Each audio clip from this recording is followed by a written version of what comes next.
చంద్రగ్రహణం రోజు చంద్రుడిని, సూర్యగ్రహణం రోజు సూర్యుడిని రాహు మింగేస్తాడని ఇంట్లో పెద్దవాళ్ళు చెప్తూ ఉంటారు. పూర్వం దేవతలు దానవులు కలిసి సముద్ర మథనం చేయగా ఆ మథనంలో అమృతం బయటకొచ్చింది.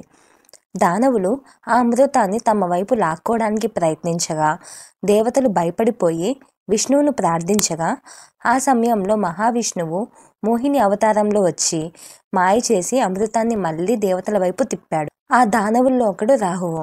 అతనికి దురుద్దేశం ఎక్కువ. అతను ఒక దేవతా వేషం వేసుకొని అమృతం తాగే వరుసలో కూర్చున్నాడు. సూర్యచంద్రులు ఈ మాయను గుర్తించి మహావిష్ణువుకు చెప్పేశారు. విష్ణువు తన సుదర్శన చక్రాన్ని ప్రయోగించి రాహువు అమృతాన్ని తాగబోతున్న క్షణంలోనే అతని మెడను కోసేశాడు.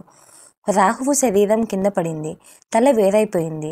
కానీ అమృతం అప్పటికే పెదవుల వరకు తాకినందున అతను చనిపోలేదు. తలభాగం రాహువుగా, శరీర భాగం కేతువుగా మారిపోయాయి. రాహువు తన వేషాన్ని బయటపెట్టిన సూర్యచంద్రుల మీద శత్రుత్వం పెంచుకున్నాడు. అందుకే రాహు అప్పుడప్పుడు సూర్యుడిని, చంద్రుడిని మింగేస్తాడు.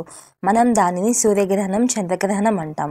అయితే మొండం లేనందున మింగేసిన కొంచెం సేపటికే వాళ్ళు మళ్ళీ బయటికి వస్తారు.